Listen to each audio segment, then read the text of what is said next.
like to thank SAGES for the opportunity to present our study on the safety and outcomes of repeat transanal endoscopic microsurgery. Our group does not have any disclosures. The original platform for the surgical approach was developed by Buse in 1984. Other platforms have emerged, such as TAMIS and TEO, which have expanded the use of video-assisted transanal surgery. These approaches have supplanted conventional transanal excision for rectal adenomas and select early rectal cancers. TEM gives us better exposure to proximal lesions compared to conventional without the morbidity of transabdominal surgery. With its growing use, it is inevitable that we'll encounter patients for recurrence, positive margins, and metachronous lesions which require management. Ideally, repeat TEM may be an option for these patients, but there are some possible limitations. There's theoretical concerns about rectal wall compliance, decreased luminal diameter, inability to close these rectal defects, and post-op complications. In the literature, there are a few studies actually looking at the outcomes of repeat TEM. Therefore, the objective of our study was to analyze the feasibility and short-term outcomes of patients undergoing repeat TEM compared to patients undergoing first TEM procedure. This was a retrospective study at St. Paul's Hospital in Vancouver, British Columbia. We're a quaternary colorectal surgical center with a catchment of just over 4 million people. Data from our TEM database was analyzed for patient demographics, operative details, and follow-up data. We identified two groups for comparison, TEMP, which is patients undergoing a primary TEM, and TEMR, which is patients who underwent a repeat TEM. We then looked at outcomes of post-op complications, length of hospital stay, and readmission rates. From 2007 to 2017, we had 726 TEM procedures which were included in our study. 669 patients underwent a primary TEM, and we identified 57 procedures as repeat TEM. From these 57 procedures, 42 of these procedures were patients' second procedure, 10 were patients' third procedure, 4 were patients' fourth procedure, and 1 patient had 5 TEMs. So all these subsequent TEMs were grouped together and compared to all patients undergoing primary TEM. There's no significant difference in terms of age, gender, or lesion type, with majority of our lesions being adenomas. Repeat TEM were more associated with distal and smaller lesions than patients undergoing primary TEM. No procedure in the repeat TEM group was abandoned due to technical difficulties.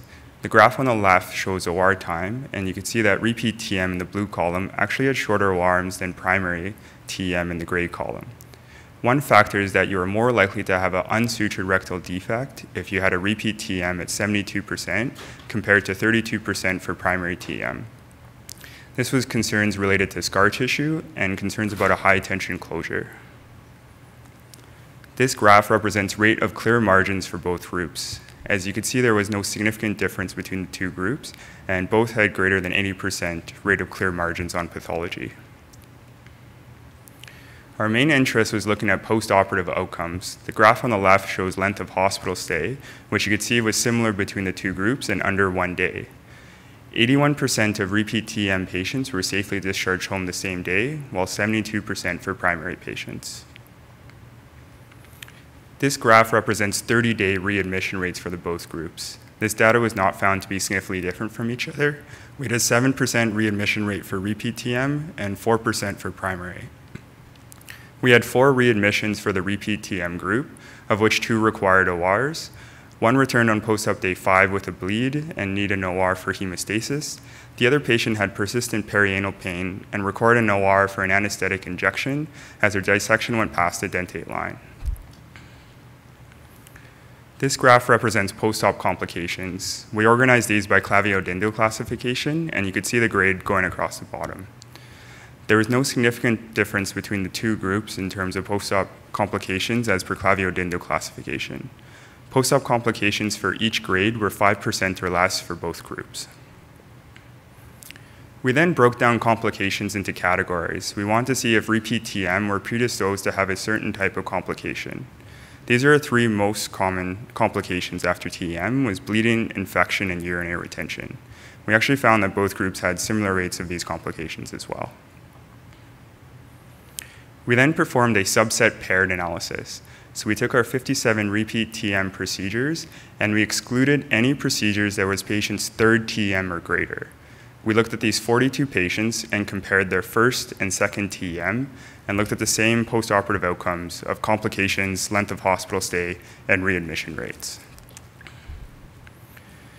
This table shows that the mean length of hospital stay, day surgery, and readmission rates were similar between the two groups, as well post-op complications as per Clavio-Dindo classification and our top 3 categories of bleeding, infection, and urea retention was also found to be similar. There are 2 studies in the literature solely looking at repeat TM and its outcomes.